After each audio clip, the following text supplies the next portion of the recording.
Salut, Nicolas pour Backshop. Je vous présente aujourd'hui le Zoom F1 qui est un enregistreur portable fourni avec un micro-cravate. Il est destiné aux vidéastes et aux journalistes. On va voir ensemble les principales caractéristiques et faire un test. Voici le contenu du pack. Vous avez l'enregistreur, le micro, 3 bonnettes en mousse, un clip et une attache ceinture. Donc vous avez plusieurs possibilités pour fixer le micro. Soit vous le passez dans votre ceinture ici, soit vous utilisez l'attache qui est ici. Donc vous retournez votre micro, vous prenez l'attache, vous la mettez en position et avec la petite vis qui est ici, vous viendrez sécuriser l'ensemble, ce qui vous permettra de clipser le micro à votre ceinture comme ceci. Vous avez donc le micro qui est ici et qui se fixe avec la pince ici. Donc c'est une pince qui est en plastique. Donc il faudra voir sur le temps si c'est costaud, je la trouve assez fragile, mais par contre très pratique. En fait, vous avez ici un système à cran qui vous permet d'orienter le micro comme vous le souhaitez. Donc on vient clipser le micro dans l'attache et après vous l'orientez en fonction de la position que vous souhaitez. C'est une très bonne idée de la part de Zoom. Et puis donc les 3 bonnettes. Concernant le zoom, vous avez l'ensemble des fonctionnalités qui se trouvent en façade avec un écran d'1 pouce 25.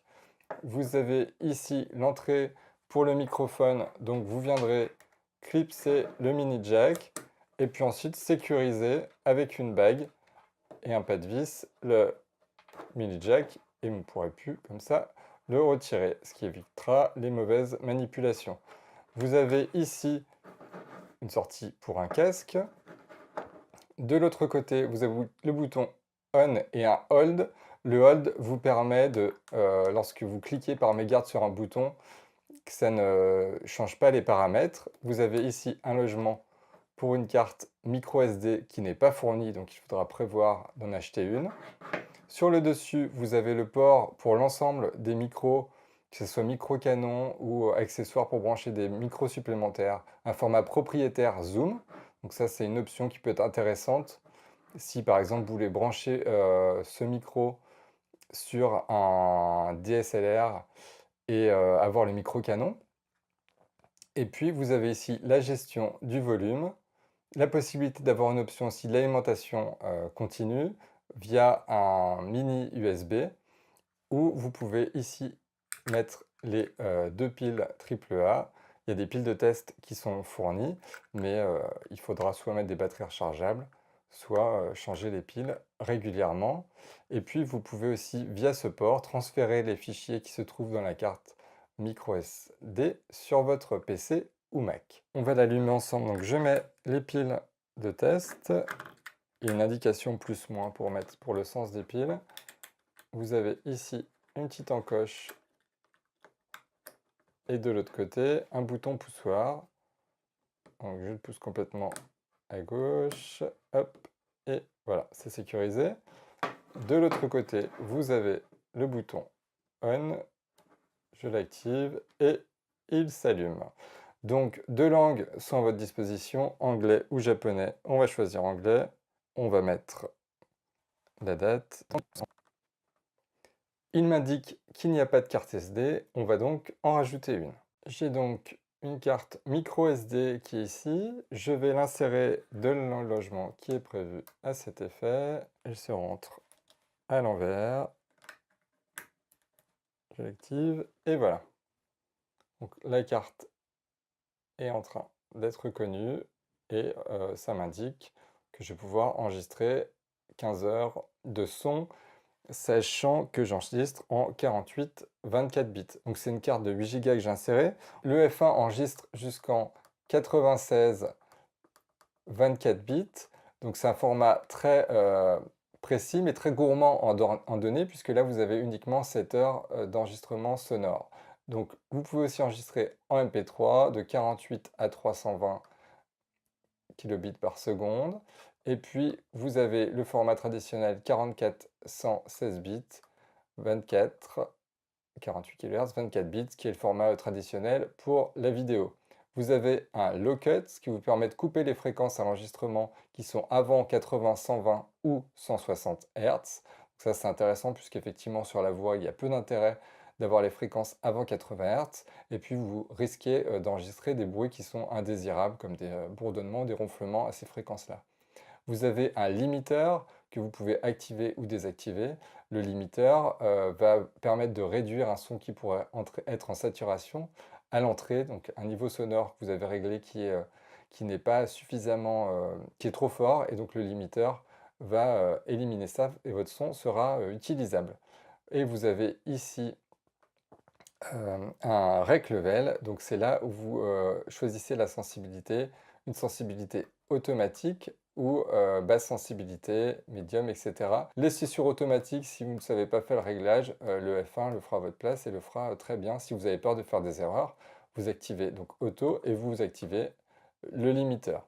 Un bouton play, pause et le bouton enregistrer. On va faire le tour des options. J'appuie sur option, j'ai ici l'option play tone. Je vais l'activer, on voit tone playing. Ça envoie un signal d'1 kHz via la sortie casque. Vous avez donc la possibilité de brancher un câble mini jack ici de votre Zoom F1 à votre réflexe. L'intérêt est de pouvoir enregistrer directement sans faire de la post-synchro. Imaginons que vous branchiez un micro optionnel Canon, vous branchez via aussi, il y a un adaptateur qui est vendu séparément, une sorte de griffe pour fixer ça sur votre DSLR en dessous. Vous branchez le câble mini jack, vous faites votre réglage de volume en entrée et vous n'aurez pas besoin de faire de la post synchro. Vous avez ici un pré-rec. Le pré-rec, si je l'active, sert lorsque je vais appuyer sur le bouton enregistrement, va en fait enregistrer 2 secondes avant. Il y a une sécurité qui permet par exemple de ne pas rater le début d'un spectacle si vous deviez appuyer en urgence. Vous avez ici l'option Plug-in Power. L'option Plug-in Power va en fait donner l'alimentation nécessaire au micro pour fonctionner, puisqu'on voit que l'entrée ici est une entrée line-in ou microphone. Si vous voulez que le micro du Zoom F1 qui est ici fonctionne, il va falloir activer cette alimentation plugin power, sinon il s'agit d'une entrée ligne. Vous avez ensuite un menu plus global avec un certain nombre de réglages. Donc le réglage record play, vous pouvez changer le nom par exemple, je m'explique. Vous avez ici la possibilité à l'enregistrement soit de choisir Zoom puis le numéro de la piste, exemple Zoom 0001, 002, à chaque fois que vous appuyez sur enregistrer, ou choisir par date et heure. Vous avez un réglage de file, de fichier, donc soit la piste enregistrée est donc additionnée pour que ça soit uniquement sur une piste mono, ou sur une piste stéréo, la piste left sera sur une piste stéréo, une recopie du signal à gauche et à droite. Vous avez la possibilité d'enregistrer le gauche et le droite sur une piste mono, c'est-à-dire l'entrée left et l'entrée right seront cumulées pour être une piste mono, ou seront une piste stéréo standard, ou seront additionnées pour que ça soit la même chose sur la gauche et la droite, mais en piste stéréo.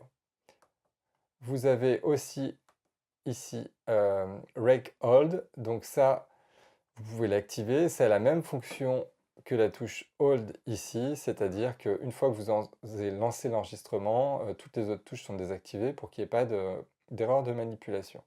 Vous avez la possibilité d'ajouter des marqueurs, de choisir comment le temps est décompté, c'est-à-dire soit sous forme de décompte, soit sous forme de temps passé.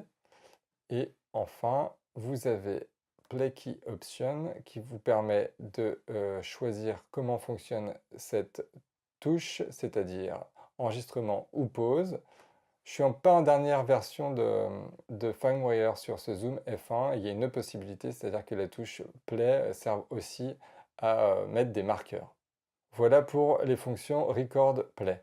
Vous avez la possibilité, donc comme on l'a vu tout à l'heure, de gérer la date et l'heure, de choisir le LCD, l'écran, si on veut plus ou moins de lumière, qu'il soit plus ou moins contrasté.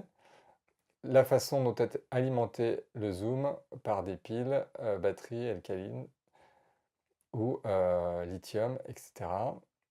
vous avez l'auto power off, donc si vous voulez garantir une durée de vie de votre batterie, vous pouvez estimer qu'à partir de 5 minutes d'inutilisation, il s'éteindra automatiquement.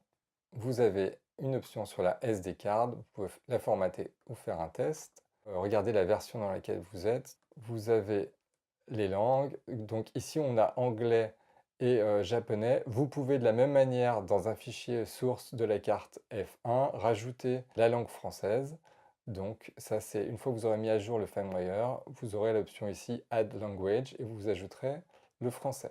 J'ai téléchargé le nouveau firmware et la nouvelle langue française que j'ai trouvé sur le site japonais, que j'ai inséré sur la carte micro SD. J'appuie sur la touche Play et je vais lancer le F1. Donc il est en train de charger les informations qui se trouvent sur la carte SD et il me demande si je veux faire un update. Je vais donc faire cet update, je valide. L'update est terminé, il me demande d'éteindre. Maintenant, si on va dans Options, Menu, je vais aller sélectionner la langue et je vais pouvoir maintenant le passer en français. Je vais ici, Add Language, et j'ai installé le français, je valide. Et maintenant, mon F1 est complètement en français. On va maintenant faire un test. Le son que vous entendez maintenant est celui du Zoom F1. Vous avez la possibilité de choisir le niveau d'entrée qui est de low à high. Je ne vais pas le faire pendant l'enregistrement parce que ça va couper le signal. Mais si vous choisissez low, la sensibilité du micro sera faible. Et si vous choisissez high, la sensibilité sera plus élevée. Je vous conseille de laisser sur auto et puis d'activer le limiteur, ce qui vous évitera d'avoir des sons saturés en entrée. Vous avez ici le low cut qui vous permet de couper les fréquences de 80 à 160 Hz. C'est des fréquences qui ne sont pas intéressantes au niveau de la voix, du moins jusqu'à 100 Hz, 120 Hz. Par exemple, il y a souvent des renflements dans ces fréquences, donc à l'enregistrement, vous n'aurez pas ce problème. Ici, vous avez l'échantillonnage que vous pouvez appliquer, c'est-à-dire ça va jusqu'en 96 24 bits.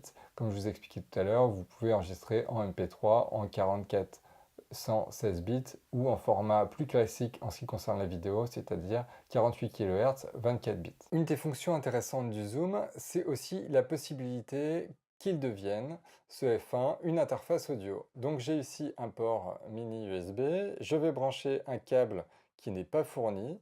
Dès que je vais le brancher, le F1 va me demander si je veux qu'il soit interface audio ou lecteur de carte. Lecteur de carte, les fichiers que j'ai enregistrés sur ma carte micro SD vont pouvoir être transférés directement à l'ordinateur via le câble USB que j'ai branché de l'autre côté, ou interface audio.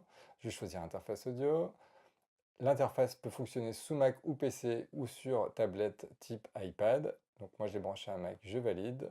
Et il est alimenté par des piles. On voit maintenant qu'il fait apparaître USB Audio Interface. L'intérêt, c'est de pouvoir enregistrer directement avec ce Zoom F1, soit par exemple avec le micro que vous avez ici pour faire des voix off, soit si vous achetez une option avec deux entrées XLR, vous pourrez brancher deux autres micros et faire de l'enregistrement multipiste. Si vous n'avez pas de logiciel type Cubase, Logic ou Live, vous pouvez par exemple télécharger Audacity qui est gratuit pour faire ces enregistrements. Et ensuite, sur les logiciels de montage, son Premiere ou Final Cut, vous avez aussi la possibilité de créer des pistes audio. Et le F1 sera reconnu automatiquement comme interface et vous pourrez faire votre enregistrement audio sur vos pistes vidéo. Je suis à l'extérieur, j'ai branché l'enregistreur avec le clip en passant sur ma ceinture. J'ai le micro-cravate avec la bonnette mousse fournie par Zoom. J'ai activé le limiteur et un coupe-bas à 120 Hz. Donc là, je suis à l'extérieur, il y a une proximité d'une route et d'animaux derrière. Donc il y a pas mal de bruit ambiant. Pour améliorer la qualité du son, il n'y a pas beaucoup de vent. Je vous conseille quand même de rajouter une bonnette en fourrure de chez Rycote par exemple. Et puis pour faire un test sur le niveau sonore, je vous conseille de faire ça au casque et de régler le volume manuellement. Là, je l'ai mis de manière automatique, mais le son est plutôt de bonne qualité. Pour en savoir plus sur le Zoom F1, rendez-vous sur notre site internet bax-shop.fr. Si vous avez aimé la vidéo, n'hésitez pas à la liker, à la partager ou vous abonner à notre chaîne YouTube. À bientôt!